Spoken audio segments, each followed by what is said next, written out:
Your Most Avid Reader by Bibi Berki.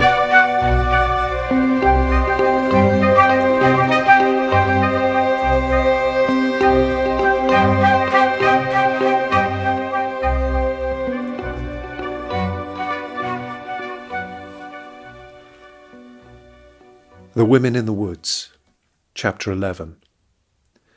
The Reverend Emily Herrington's front parlour was as bare as her unadorned church. She wasn't interested in earthly possessions, and when her husband died, she divested herself of his few treasures, namely some hand-turned mahogany furniture and a pair of creamy white Sèvres urns, which had stood upon the mantelpiece and given him great pleasure.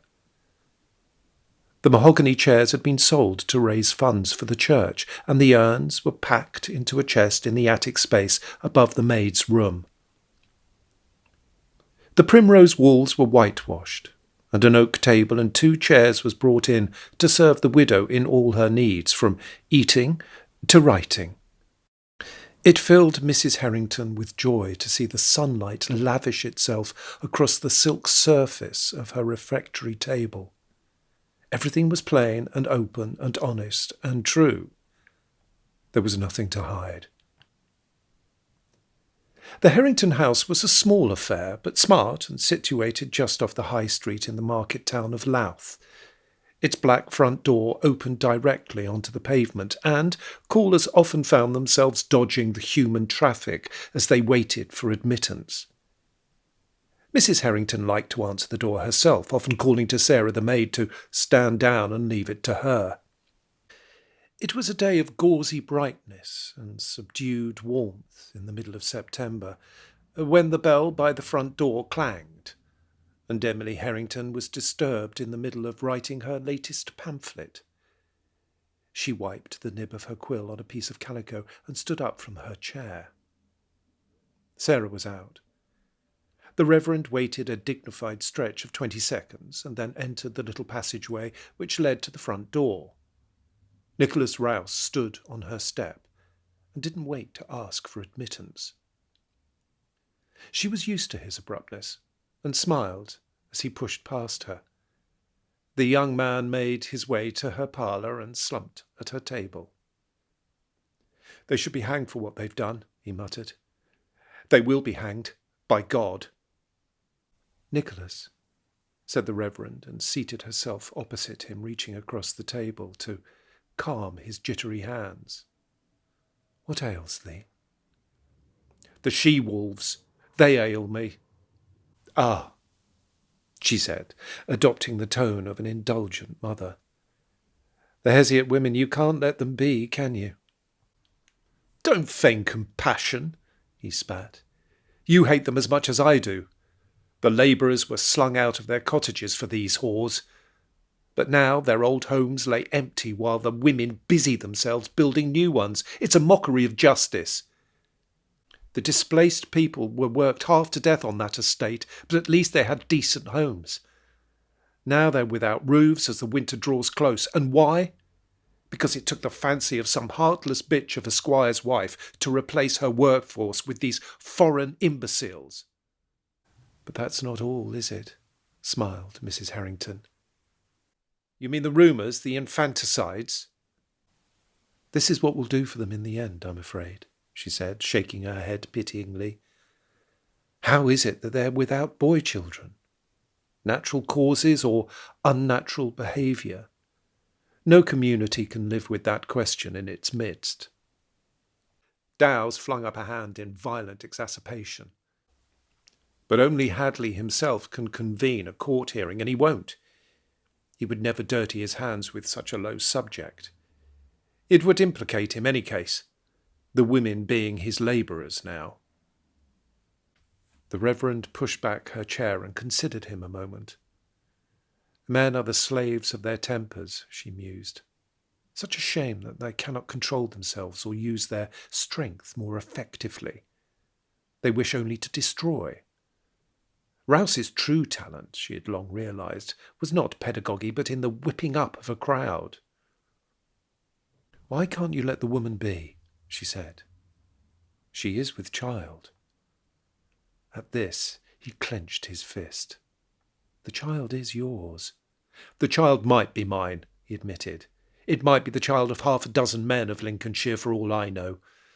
But it's not about an unborn child. It's about the ones who have surely disappeared. Dozens for all we know. Herrington flinched.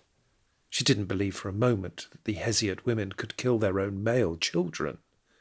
The 2 infants' deaths reported since their arrival were almost certainly a matter of cruel chance. They were her followers once, and she had put her energy and belief into them. But they had humiliated her by showing not the slightest commitment to the church. And they had run shamelessly to another benefactor as soon as the opportunity was available. For that, she would not defend them. And so she had to agree with Rouse when he referred to them as she-wolves. But that didn't mean she would condone his shapeless anger. What would such an outburst achieve? You're right, Nicholas. The law won't touch them. No one will speak up for the infants. The people round here are too absorbed in their own tragedy of poverty. She wanted him to leave now. He disturbed her equanimity. She stood and came beside him, placing a hand on his trembling shoulder. The landowners do not wish to sully their hands with this unseemly business, she explained. It is beneath them. The men who could so easily uphold the law are busying themselves with acquiring wealth. The rights and wrongs of the pursuit of wealth is something that you feel more strongly about. I have no interest in such worldly matters.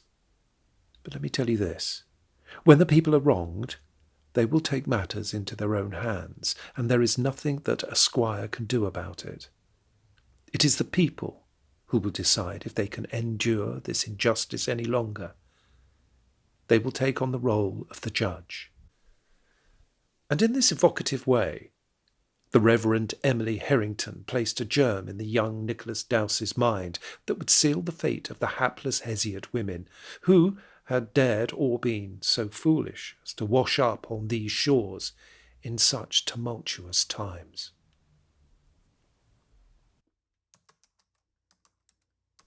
As it happened, I didn't go to see him in his house that very night. I slept on it. Sleeping on things is a nonsense for me, as I rarely change my mind, but I told myself I ought at least to try. I got up the next morning as determined as the night before. There was actually some degree of cold practicality about leaving matters for another day. The following day was a Saturday, and I was due to go to a Waterstones in Islington to give a reading. I would simply go and seek out my lover's wife first, explain all, and depart for my appointment at 6. If they weren't home, well then, that would be that. I would sleep on it one more night. Leaving things for a day, 2 days, even a week, wouldn't make the slightest difference. I got on the train and felt elated. I'd been conscious of a pounding in my head for the past few days, but it didn't bother me as such. It was like those pace-setting drums, keeping Roman slaves rowing in time. Did those drummers really exist, I wonder? You of all people would know. Just bang, bang, bang, bang, day and night. Looking back, I can see there was some kind of malady, something to do with stress and blood pressure. For me, at the time, it was the rightful accompaniment to the madness of my want. It would end, I thought, when my desires were met. Trains are peaceful, I find, don't you? That womb feeling, being propelled along while inside a safe, warm interior, the sound of blood rushing past. I love trains. It was on this train that he had so willingly hooked himself into me, knowing full well that we could never be untangled. I could have ridden that train forever, with the feeling of him so strong, the image so clear. But of course I did get off, and I made my way to Wandsworth, and within half an hour I was standing on the corner of his street. It was rather pretty, hedgy, decked out with good taste. Decent curtains, original windows, iron railings, planters on either side of front doors. A lot of fancy foliage, sleek evergreens. Nothing as blousy or lower middle as bedding plants for these people. His house was pretty much in the middle of the street, and as I approached it, I could see another woman coming towards me from the other end. She wore a white dress and flat leather sandals. She was rather broad, and the voluminous skirt of the dress only exaggerated her hips. Suddenly, from behind her, skipped 2 children, both girls. I hadn't seen them until then. All 3 swung into the path that led to his house. I stopped. Was this her, the wife? Were these the children? I think it only occurred to me then that I would be at a disadvantage, that I wouldn't actually know who was who. I would have to ascertain facts first, and that felt rather demeaning. In short, I'd arrived with no strategy other than the demolition of a marriage. From the house, I heard the doorbell ring, and then a female voice declare, "Hello, hello, come in all of you." I stayed where I was, some 6 doors down. Then from behind me I heard footsteps. I didn't turn around, stayed facing front. The drumming in my head grew louder, but I could still make out other sounds. The feet belonged to a single person, and they didn't slow or hesitate when they reached me, simply avoided me, made a detour, passed me by. I saw the back of a young woman, slim, in combat trousers and a strappy top. I remember she had one of those Celtic symbols tattooed on her arm. She too turned into the path leading to his house. I realized by now that there was some kind of social event going on at his place. I let myself move towards it. I was being urged on. I turned into his front path and found myself before a yellow front door. I reached for the bell and waited. Behind it, I heard children screaming happily and people laughing. The blood in my head pounded out its course. I put my hands up to my temples to contain it, in case the noise just spilled out and swept everyone away. The door swung open, and a woman in a loose peasant blouse and jeans stood before me, and frowned a little as she tried to place me. "Hello?" she asked. I nodded a greeting in return, removed my hands from the sides of my head. I listened to the rhythm bouncing between my ears. I must have seemed deranged. "Are you Scott's friend?" she asked, and then answered for me. "You must be Eleanor, is that right?" I nodded and smiled. "Oh, how good to meet you at last. I told him to invite more people from work. Thanks so much for coming all the way out here. Was it a long journey?" "Not bad," I said, and made my way in, quite at ease with myself. I was a guest and had been given an identity. Note that I hadn't intended to dissemble. It was thrown at me. We walked along a hallway, narrowed by a cluttered inside lane of pushchairs, bikes and scooters. "Excuse the mess," she said. And I did. These things come with the territory, I suppose. What can one do? Her hair was blonde and thin, and limply restrained in an untidy ponytail. Her neck, however, was long and very beautiful, with honey-brown skin, suggesting her age, to me to be in the early 30s, maybe younger. A little girl ran into her path, and she caught the child's head before it collided with her groin. The girl asked her mummy for some jelly. We made it into the kitchen, a room of phenomenal mess and disarray, children's pictures lavished on every surface, unwashed crockery in the basin, bottles of wine, beer and lemonade crowding the surface of a fashionably ugly 1950s lino-topped table. "A drink?" she asked. "Just some wine for me," I said graciously, as though something better would have been the order of the day, but too much to hope for. "Please help yourself," she said. "Scott'll be home in a minute. He's gone to get more crisps and stuff, 'cause we're already out. I wanted to make another jelly too, but I doubt I'll get round to it. He's just in the corner shop. There are more grown-up nibbles outside. Do you want to go outside? Not sure if there's anyone you'll know. We're expecting Gary later." "Thanks," I said, tilting a drop of white wine into a plastic cup. "Great." I stepped through the French windows into a garden of quite some proportions, classic London stuff, long and overgrown. But there was something, Something about its rattling tranquillity, about its poverty of beauty, that set in motion a tearing nostalgia for me.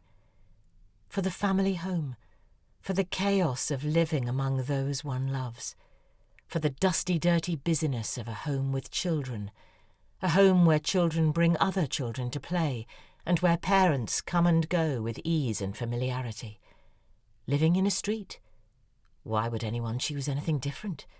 This is how humanity was supposed to conduct itself.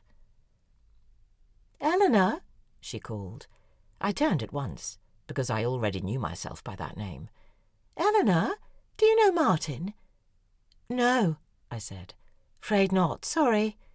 And I went to the bottom of the garden and sat beneath a tree, I have no idea what kind, and watched the children run about and the adults stand and laugh at their mundane idiocies, and was comfortable in the early afternoon sun. When a girl of about 7 came with a plate of sausage rolls and offered me one, I took it with grace and gratitude, as I hoped Eleanor might, and paid her with a sanguine smile.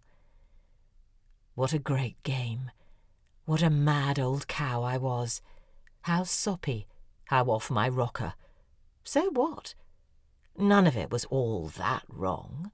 I would go soon, seek out the hostess, and have a word with her. I'd tell her that her home was delightful, her life charmed, her neck quite beautiful, and her husband mine. And suddenly there he was, arriving in the kitchen, with 2 orange Sainsbury's bags dangling from his hands, his expression mobile, exasperated one moment, welcoming and benign the next. He stood at the open window, and she stood beside him. I saw his mouth form the question, "Eleanor?" She pointed me out, all the way down here at the foot of the garden. He squinted to make me out, and then froze, and remained staring at me, possibly in a rage, I couldn't tell. I didn't care. It was his party. He could do as he liked. I gave him a carefree little wave, and he turned his back on me, returning at once to the kitchen. His wife remained a moment longer on the patio, her expression somewhere between puzzlement and weariness. I guessed that there was a profounder reason for that weariness than merely being the slave parent of children. It was nothing to do with her, everything to do with her relationship with him. She turned and went indoors, and that was all I saw of either of them for the time being. Someone did come and converse with me, a middle-aged, bearded bore of a bachelor who lived nearby, and who must have thought I'd been placed under that tree especially for him. He gave up in the face of my charming sang-froid after a laboured quarter of an hour. At around 4 o'clock, conscious that I had a book signing to attend in town, I got up, brushed myself down, and with an undrunk cup of wine in my hands, made my way up the garden. I nodded greetings to the 3 mothers and assorted children sitting on a blanket on the lawn. They were babbling at a phenomenal rate, were clearly not in the least intrigued by me. They must have been told, "Oh, that's Eleanor, Scott's colleague. She only talks shop. Avoid her." I do hope they were. As I stepped across the toys and plates on the sunny patio, I had to focus to make out who was in the shade of the kitchen, and for the first time that day, I was dealt a blow. I'd come intending to deal all the blows myself, swiftly but humanely, to get things wound up at last, and to stop the suffering and the pretence. But the first injury was dealt to me. Through those open French windows, I saw husband and wife alone in the kitchen, together. You think I'm going to say they were kissing, or embracing, or laughing together, or even arguing, but it was none of those things. No, they weren't even looking at each other, let alone speaking. I just saw them standing together, shoulder to shoulder, their backs to me, bent over the kitchen table, making sandwiches. He was buttering the bread, and she was placing something or other on each slice. They worked silently. There were no verbal signs of affection between them. But for some reason, seeing their shoulders touching, their backs bent with shared labour, my heart broke. I swear that is exactly when the pounding in my brain ended. Just stopped, and my resolve shriveled. What did it matter whether they loved each other or whether the sex with me was better? They were married. They were married in a way different to my experience of marriage. There was a practical and solidifying aspect to some marriages, I guessed. Call it routine or dull familiarity, but it was nonetheless a way of life. You are held in the python embrace of that institution, even if that's the only embrace going. They straightened up as one. She gave him the plate of sandwiches, and he turned to face the garden and at once saw me. I smiled, but he showed nothing, not a jot of friendliness or even recognition. He walked out of the kitchen and stepped onto the patio and, without changing his pace, walked past me and down the garden. I swivelled and saw him lay the sandwiches on the blanket with the mothers and their children and settle himself among them, consumed by the storm of conversation and laughter. I marvelled at the hateful peace in my head. It signified failure. And then she called, twice, my name. Eleanor. "Do you want another drink, Eleanor?" she asked, leaning out from the kitchen. I said, "What?" And I must have seemed pale or dizzy, because she came out and asked, with the kind of concern that interfering people find it hard to mask, "Are you all right?" "I'm fine," I said, and I heard my voice as a wisp, a dry and brittle little cracked sound, old and forgotten. "Come and sit down," she suggested. We were at the kitchen table. The remnants of the sandwich making, the crumbs, dropped butter, half-torn pieces of ham, lay like the detritus of a battle scene between us. She sat at the other end of the table, not beside me. She was in opposition, I knew that much. She was a fool, though, to try and have it out with me. I would lie till the end. "You're having a busy time of it at the moment, Scott says, what with the new legislation." Was she testing me? I actually think not. I think she wanted me to be Eleanor. Her gold-hued skin was the shiny, rather perfect kind that you know won't stay that way much longer. She dropped her face into her hands and rubbed her eyes and sighed with fatigue. I don't really understand that kind of tiredness, the type that comes from drudgery. I looked at the crown of her head and wondered whether I had been good to women in my life so far, whether it mattered one way or another. It took me back, funnily enough, to the days when I railed against the female company that my first husband kept, his coterie of obliging and giggling colleagues, who weren't his equals exactly, but his possessions. Did I still have it in for that type of girl, I wondered, the ones that flit around a charismatic male? Did this tired and clueless wife once have to giggle her way to married security? That kind of business was beneath me, but I shouldn't resent those for whom it was a valid strategy. She raised her head and settled her eyes on me, timidly, but with some admirable gumption. "If you're sleeping with him, I don't care." It came out all quivering and barely convincing. Of course she cared. Every sinew in her body told her, and me, that she cared. She kept her gaze on me, and I think maybe she thought I'd wither. But I pitied her for the first time, because it's such a bore to have to make yourself out to be more carefree than you actually are. That must be the lot of the philanderer's wife. I waited a moment and met her gaze and wondered if I might hurt her. I was in total control. I was about to snap that pretty little neck in two with grief. I put the plastic cup that I'd been holding all afternoon to my lips, and without turning my eyes away from her, I emptied it to its last sharp drop. "I haven't slept with him," I said, and I got up. I didn't say anything more, but I saw, even though I wasn't meant to, the collapse of her tensed muscles. She'd heard what she wanted.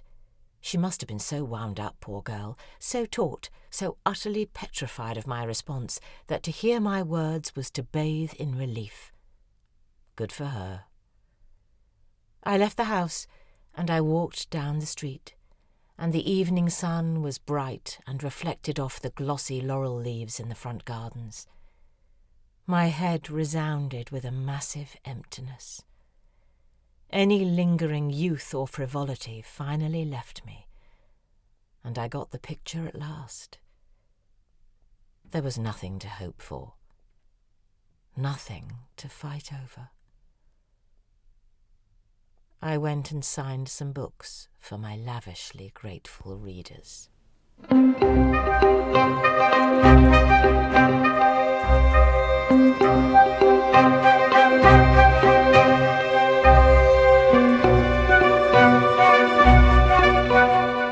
Monica by Georgina Sutton. The male narrator was Mark Lingwood.